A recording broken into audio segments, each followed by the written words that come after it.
هذه ديال l'observation il faut expliquer la consigne d'écriture. وهاد لا consigne d'écriture خصها تكون عندها علاقة بالاوبجيكتيف اللي سطرناه في البداية، اللي هو raconter. ها هو عندي في الاول raconter une expérience de voyage pour une ville en Afrique. يعني هذا هو الاوبجيكتيف اللي سطرناه في بداية الحصة، والتعليمه اللي هي لا كونسيني في هذه المرحله، في هذه ليطاب ديال لوبسيرفاسيون، خصها تكون عندها علاقه بالاوبجيكتيف اللي سطرناه. كما كتلاحظوا هنايا قلت ان في اكسبليكي لا كونسيني ديكريتور اللي هي راكونت اون 4 لينيين ان سوفونير دو فاكونس ديان. فهاد لا كونسيني خصها تكون عندها علاقه بالهدف المسطر.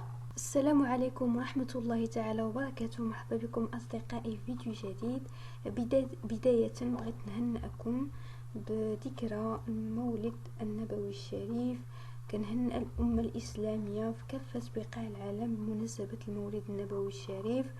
والإشارة بغيت نشير لهاد الاعتداءات وهاد الإساءات اللي كتستهدف النبي صلى الله عليه وسلم، ونحن كمسلمين يعني الواجب ديالنا الدفاع على الرسول عليه الصلاة والسلام والانتفاضة لهذا الموضوع هذا، والالتفاف حول الصفوف والدفاع عن الرسول عليه الصلاة والسلام. من خلال ماذا؟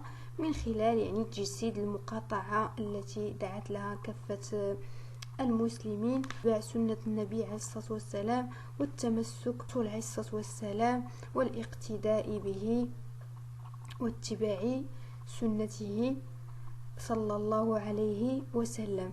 الله يخليكم والله ينجحكم والله يوفقكم. خليوش هذا الموضوع يدوز يعني بسلام.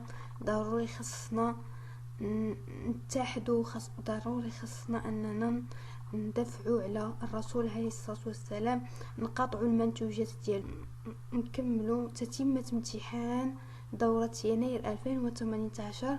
قلنا هذا السؤال رقم 3 هو الاخير، وغادي نساليو هذا الامتحان وغندوزو الامتحان ديال 2019. اذا اصدقائي كما شفتوا في الحصة السابقة اشتغلنا على لي ديفيكولتي وعرفنا ان لي ديفيكولتي d'apprentissage il y a des difficultés اللي هي فونيتيك، دي ديفيكولتي اللي هي مورفولوجيك. بالنسبه لهاد لي ديفيكولتي فولوجيك مع السكينين دوطخ ديفيكولتي انا ما ذكرتهمش، من بينها دي ديفيكولتي يعني متعلقه بالغرافيك، يعني دي ديفيكولتي دوغدغ غرافيك، يعني ان المتعلم ما كيقدرش انه يكتب مثلا واحد الحرف او لا ينقل واحد الحرف. يعني هذه صعوبات دي ديفيكولتي، سواء ديفيكولتي فونيتيك او ديفيكولتي غرافيك.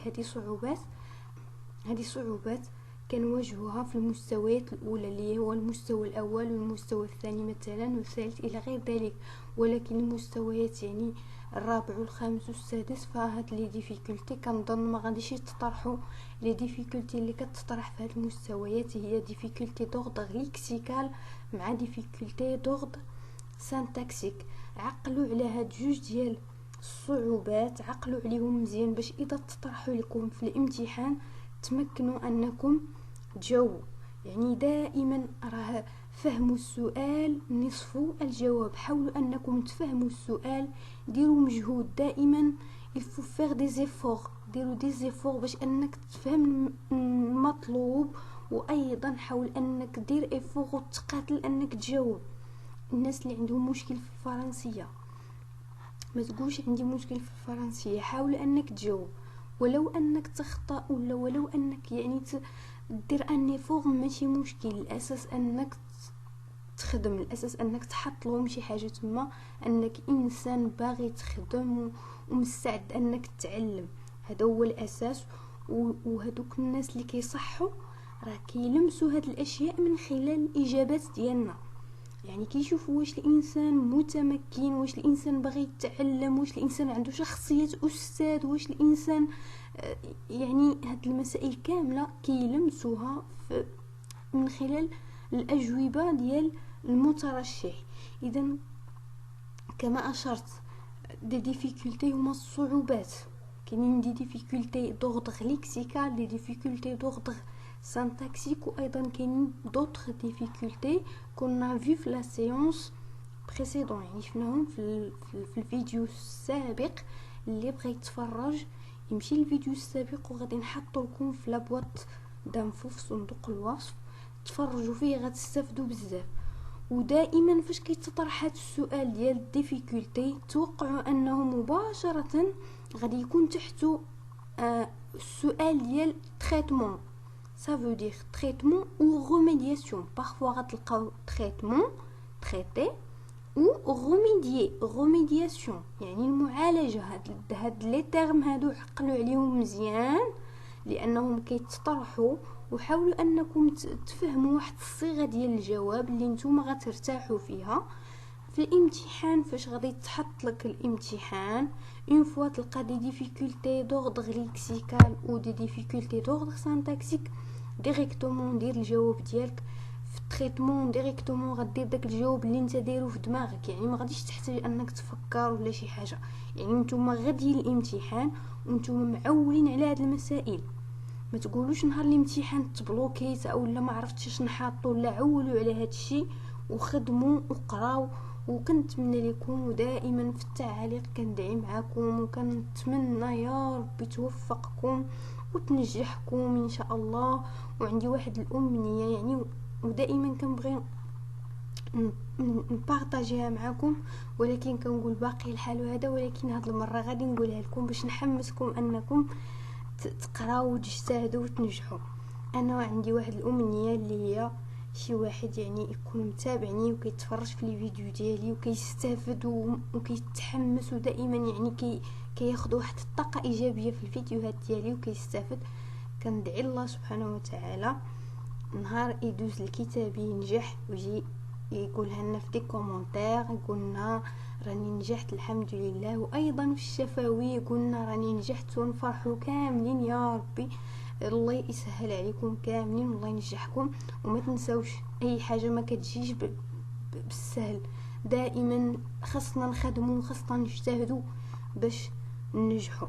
ان باش ما نكثرش عليكم الهضره بزاف غادي ندوزو دابا للتصحيح ديال هاد لا كيسيون هادي الاخرى. Pour assurer l'articulation lecture-écriture, vous choisissez d'exploiter le texte étudié en lecture voyage en Afrique pour une activité de production écrite. Donc ما علينا طلبوا منا اننا نكسبلواتيو، يعني نستخدموا هذاك لو سيبور اللي عندنا في واحد لاكتيفيتي ديكسبرسيون écrite ولا دو برودكسيون écrite. وطلبوا منا اننا proposer un scénario pédagogique pour la mise en œuvre de cette activité en tenant compte des indications suivantes. طلبوا منا définir l'objectif d'apprentissage visé، هو هدف التعلم يعني objectif. donc لاحظوا السؤال objectif d'apprentissage، ما قالولناش les objectifs. مثلا كون قالوا لنا les objectifs donc il faut faire يعني deux objectifs على الاقل، او موان خصنا نديرو لهم جوج ديال الاهداف. ولكن هما حددوا لنا من الاول، طلبوا منا ان اوبجيكتيف d'apprentissage وعليها دو بوين. puis mentionner les étapes méthodologiques à suivre en précisant pour chacune d'elles les activités de l'enseignant et les tâches de l'élève.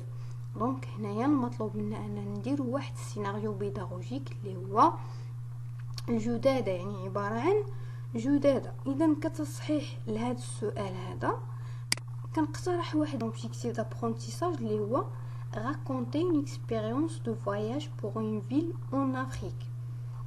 donc هذه هي الجدادة، من خلالها بينت لي زيتاب، يعني كما قالنا في لا كيسيون لي زيتاب مع لاكتيفيتي دو لونسينيون مع لاكتيفيتي دو لابرونون.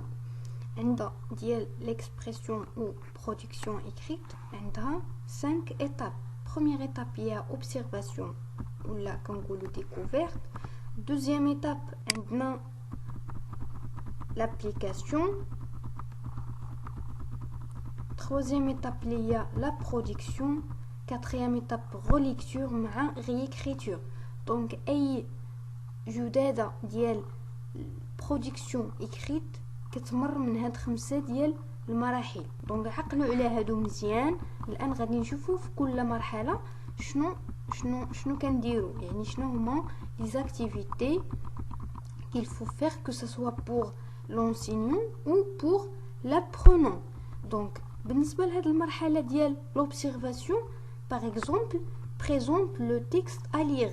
دونك في هاد المرحله هادي كنقدم للمتعلم هذاك النص اليغ، يعني كنقدم له بلي ان هذا هو لو سيبور اللي غادي نعتمدوا عليه. وسمحوا لي غادي نرجع شويه لور. مثلا كنطلبوا مني في لا كيسيون انني نبين يعني لو ماتيريال ديداكتيك اوتيليزي ولا مود دو طرافاي ولا نبين. دونك هذوك المسائل كاملين ضروري خاصنا نبينهم، ولكن كما كتلاحظوا لا كيسيون عطاونا فقط لي زيتاب ميثودولوجيك وسي عطاونا لي زاكتيفيتي دو لونسينيون مع لي طاج دو ليليف. سوبوزون كون عطاونا مثلا لو ماتيريال ديداكتيك اوتيليزي وعطاونا مثلا ايضا داك لو مود دو طرافاي. هاد المسائل كامله غادي نديروها، وفين غادي نديروها؟ غادي نديروها في لونطيت ديال الجداده، ولكن مادام ما عطاوهالناش دونك دائما نخدموا على قد المطلوب. اذا كما قلت لكم غادي نبريزونطيو للمتعلم هذاك لو سيبور ا لير، puis on va demander aux apprenants de répondre aux questions suivantes. يعني غنطلبوا من المتعلم انه يجاوب لنا على les questions suivantes. Où le narrateur voyage-t-il? Le narrateur a gardé de leur longue expérience beaucoup de souvenirs, lesquels fait identifier les temps que le narrateur utilise dans le texte, fait expliquer la consigne d'écriture, raconte en 4 lignes un souvenir de vacances dans une ville en Afrique. يعني في هاد l'étape هادي ديال l'observation، في هاد l'étape هادي ديال l'observation كنطلبوا من المتعلم اولا انه يقرا لنا لو سيبور اولا. المتعلم لي لو تكست يعني كيقرا لو سيبور ديالنا، puis كنطلبوا من المتعلم انه يريبوندر aux questions suivantes. où le narrateur voyage-t-il؟ يعني المتعلم سيجيب عن هذه الأسئلة. ها هي الأسئلة. le narrateur voyage en Afrique. وهنا في هذه الخانة ديال les activités de l'apprenant ضروري خصنا نانديكيو الاكتيفيتي اللي كيديرها المتعلم. بحال مثلا عندي هنا قلت ان المتعلم لي لو تكست، puis المتعلم répond aux questions، يعني وكندير الاجوبه ديال الاسئله. ماشي مثلا غنكتب répond aux questions صافي وغادي ندوز، نو il faut يعني نكتبوا الاسئله. لو ناراتور فواياج en Afrique، هذا هو الجواب قدام السؤال. عندنا لو ناراتور a gardé de leur longue expérience un merveilleux souvenir، ونكتبوا يعني راه كاين في النص. puis la question الاخرى identifier les temps، يعني on a des verbes conjugués au présent à l'imparfait au passé composé. on a des verbes لكيو المتعلم المطلوب، يعني في expliquer la consigne d'écriture، يعني il faut expliquer à l'élève يعني المطلوب، يعني la consigne هي التعليمة. par exemple raconte en 4 lignes un souvenir de vacances dans une ville en Afrique. يعني هذه هي التعليمة اللي خاص المتعلم انه يمشي عليها ويخدم عليها. يعني وهذه التعليمة كتكون عندها علاقة بلوبجيكتيف اللي سطرناه في البداية ديال الجدادة. يعني لوبجيكتيف اللي هو raconter une expérience de voyage pour une ville en Afrique. يعني هاد الكونسيني هذه خصها تكون عندها علاقة بلوبجيكتيف ديالك. ماشي مثلا تقول ان في لوبجيكتيف raconter un expérience etc وتجي لهذا الكونسيني وتقول لهم يعني حاجه اخرى مثلا ديكري ان ليو مثلا، ولا ديكري يعني وصف مكان ولا وصف حديقه ولا وصف هذه. خص التعليمه تكون عندها علاقه بالوبجيكتيف المسطر باش يكون عندك داكشي متسلسل ويكون عندك داكشي هو هذاك. اذا المتعلم لاكتيفيتي ديالو هو غياجير افيك لا كونسيني ديكريتور، يعني غادي يتفاعل مع المطلوب مع التعليمه، غادي يتفاعل مع التعليمه. اذا انتقلوا الان ليطاب ديال ابليكاسيون. يعني في ليطاب ديال لابليكاسيون شنو غادي يكون؟ دوني ان اكزومبل بور اورينتي لي زيليف. دوني ان اكزومبل بور اورينتي لي زيليف، يعني كنعطي المتعلم ان اكزومبل، كنعطيهم واحد الاكزومبل ان مثلا انك يعني لو بروفيسور يعني لونسينيون مثلا جي فواياجي à la ville de كذا j'ai gardé plusieurs de souvenirs. يعني غادي يعطيهم واحد المثال حي على هاد لا كونسيني اللي خصهم هما يقوموا بالانجاز ديالها واللي ما خصهاش تفوت 4 ديال الاسطر. بريسيز لي موداليتي دو ترافاي، يعني غادي يوضح المتعلم لو مود دو ترافاي كو سوا يعني individuel ولا كوليكتيف، لا دوغي دو ترافاي واش 15 دقيقه ولا 10 دقائق، وغادي يشرح للمتعلم لي كريتير، يعني ان النص مثلا خصها تكون عنده مقدمه عرض مع خاتمه، وسي يعني ان النص خاصو يكون فيه دي فيرب كونجيغي au présent à l'imparfait au passé composé. يعني هادشي كامل في هاد المرحله ديال لابليكاسيون المدرس كيشرحها للمتعلم، يعني كيوجهه وكيشرح ليه التعليمه. اذا شنو غادي يدير المتعلم؟ غادي يعني هنايا في هاد المرحله هذه عفوا ما كتبتهاش، يعني في هاد المرحله هذه المتعلم يعني غياجير يعني في هاد المرحله غادي يغياجي لنا مع هاد لي زيكسبليكاسيون ديال لو بروفيسور. هذه هي لاكتيفيتي ديال المتعلم. بوي عاد غتجي لوطر ايتاب لي هي برودكسيون في هاد المرحله ديال لا برودكسيون. هنا فين غادي يهز المتعلم انه يحاول يكتب لنا واحد النص، يعني ان تكست في لو كايي ديالو، يعني في الدفتر ديالو. هذه هي المرحله فين غادي يكتب المتعلم amener les élèves à rédiger dans leur cahier, ou l'activité de l'apprenant, il va rédiger un texte ou sa production dans leur cahier. نمشيو لمرحله اخرى اللي هي relecture. يعني relecture في هذه المرحله المتعلم كيقرا دوك الانجازات ديالو، دوك المنتوجات ديال شاك élève، يعني غادي يقراها. دونك inviter les élèves ولا les apprenants à lire leur production، يعني دعوة المتعلمين لقراءة منتوجات les erreurs commises et les traiter. يعني اشاك فوا يقرا واحد المتعلم leur production، الدور ديال المدرس هو identifier les erreurs، يعني يحدد الأخطاء ويقوم بالتصحيح ديالها، يعني ما يسمى بالتغذية الراجعة. يعني sur place كيخطأ المتعلم كنصحوا ليه الخطأ ديالو، هذه تسمى بالتغذية الراجعة.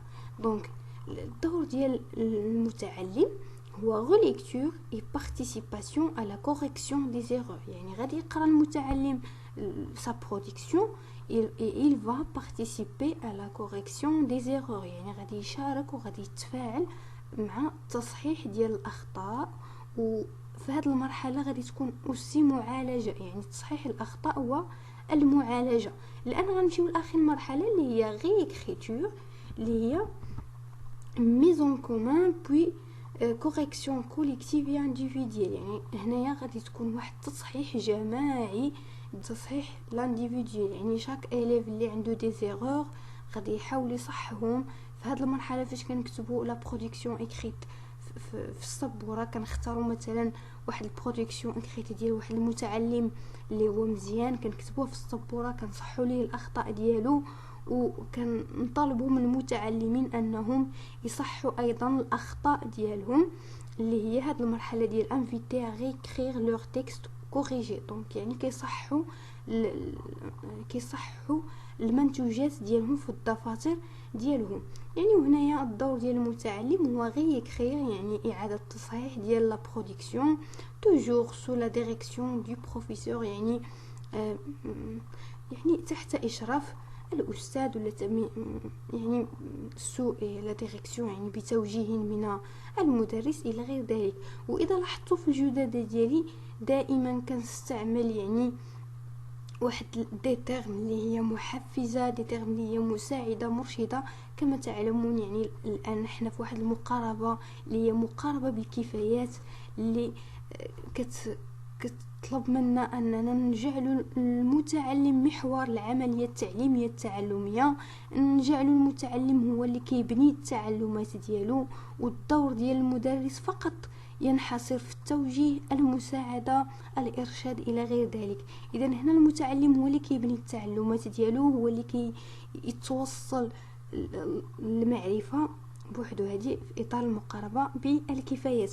اذا لاحظتوا هنايا كنستعمل دي تيرم اللي هما محفزين بحال انفيتي، دعوه المتعلم، امني يعني جعل المتعلم. يعني دائما في الجدادات ديالكم سواء في اللغه العربيه او لا في مواد اخرى ولا الفرنسيه، حاولوا انكم تبينوا المصحح ديك محوريه المتعلم. يعني المتعلم هو اللي غادي يدير كل شيء، انا فقط الدور ديالي يقتصر فقط على التوجيه والمساعده والارشاد الى غير ذلك. يعني يبقى المدرس مجرد محفز، مرشد، موجه، هذه تبقى ادوار المدرس. ولكن المهام ديال المدرس هي التخطيط، التدبير والتقويم. هذه هي المهام ديال المدرس، عقلوا عليهم مزيان، هادو راه مهمين جدا. اذا وصلت للنهايه ديال الفيديو، كنتمنى انه يعجبكم. ما تنساونيش بالبارطاج واللايكات ولي كومونتير، بارطاجيو مع الاصدقاء ديالكم. اذا استفدتي خلي واحد اخر يستفد.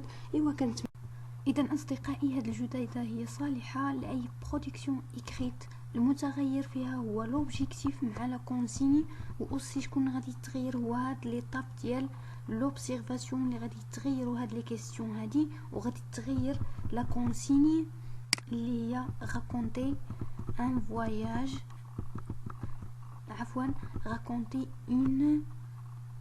raconter un souvenir de vacances dans une ville en Afrique. هذا هو المتغير. اما بالنسبه للمسائل الاخرى فكتبقى دائما نفسها.